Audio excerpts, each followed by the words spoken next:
টেন্সে ইন্টারেস্টিং একটা জিনিস, আবার আমরা নতুন একটা সূত্র দেখব এখানে হোয়াট দিয়ে। সেটা হলো হোয়াট মানে তো আমরা জানি সবাই, হোয়াট মানে কি বা কোন জিনিসটা বা কোনো বিষয়, এগুলোর ক্ষেত্রে কিন্তু হোয়াট দিয়ে প্রশ্ন করা হয়।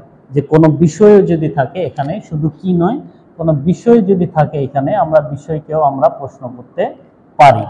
এটা আমরা আজকে দেখব যে পাস্ট ইনডিফিনিট টেন্সে হোয়াট দিয়ে এই ডাব্লিউএইচ কোশ্চেনগুলো আমরা কিভাবে তৈরি করতে পারি। তো এখানে সূত্রটি দেওয়া হয়েছে what plus did plus subject plus verb plus extension যদি থাকে প্লাস প্রশ্ন চিহ্ন দিতে হবে। তাহলে এই সূত্র অনুযায়ী এক সেন্টেন্স আমরা গঠন করে দেখি।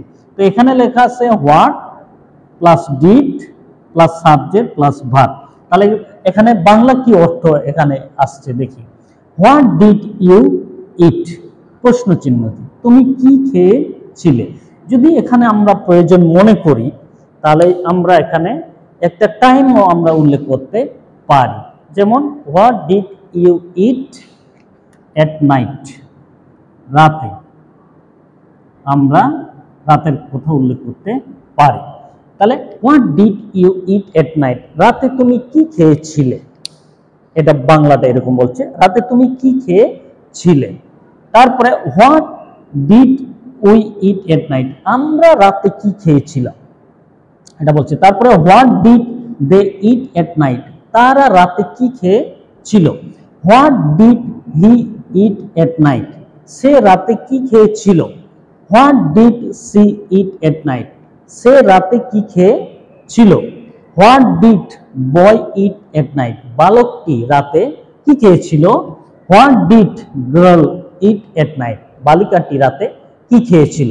এখানে দেখেন 1 2 3 4 5 6 7, এই 7টা সেন্টেন্স আমরা এক স্ট্রাকচার কিন্তু তৈরি করতে পারতেছি এখানে, এবং 7 জনকে আমরা প্রশ্ন করতে পারতেছি।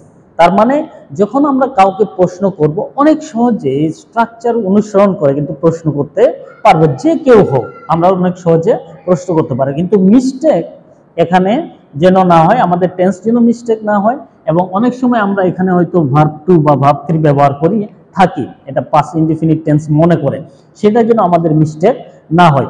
এই ইটের জায়গায় আমরা যদি অন্য কিছুও দেই আমরা কিন্তু দিতে পারবো। অন্য কিছু যদি দিতে চাই এভাবে আমরা দিতে পারবো, what did you read, what did you read read in school, তুমি স্কুলে অর ইন দ্য স্কুল, তুমি স্কুলে কি পড়েছিলে। What did we read in school, আমরা স্কুলে কি পড়েছিলাম।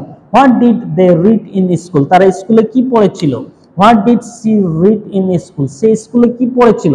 What did she read in school, সে স্কুলে কি পড়েছিল। What did boy read in school, বালকটি স্কুলে কি পড়েছিল। What did girl read in school, বালিকাটি স্কুলে কি পড়েছিল। তাহলে এটা দিয়েও দেখা যাচ্ছে যে অনেক শত শত সেন্টেন্স আমরা কিন্তু অনেক সহজে লিখতে পারবো। এটা হলো ভেরি ভেরি সিম্পল, অনেক সাধারণ একটা, অনেক সহজ একটা বিষয়। ওই জন্য আমাদেরকে মনে রাখতে হবে যে এই সূত্রগুলো আমাদের কাছে অনেক গুরুত্বপূর্ণ একটা জিনিস। এই গুরুত্বপূর্ণ জিনিসকে আমরা যেন সুন্দর করে মুখস্থ করে রাখি, এবং এর ব্যবহারগুলো আমরা প্রতিনিয়ত যেন আমরা চর্চা করি, প্র্যাকটিস করি। কারণ প্র্যাকটিস করলে আমাদের অনেক জড়তা দূর হয়ে যাবে এবং অনেক সাহস বের হয়ে আসবে। তাহলে আমরা ইজি করে সবার সামনে বলতে পারবো বা লিখতে পারবো, এটা হলো বিষয়।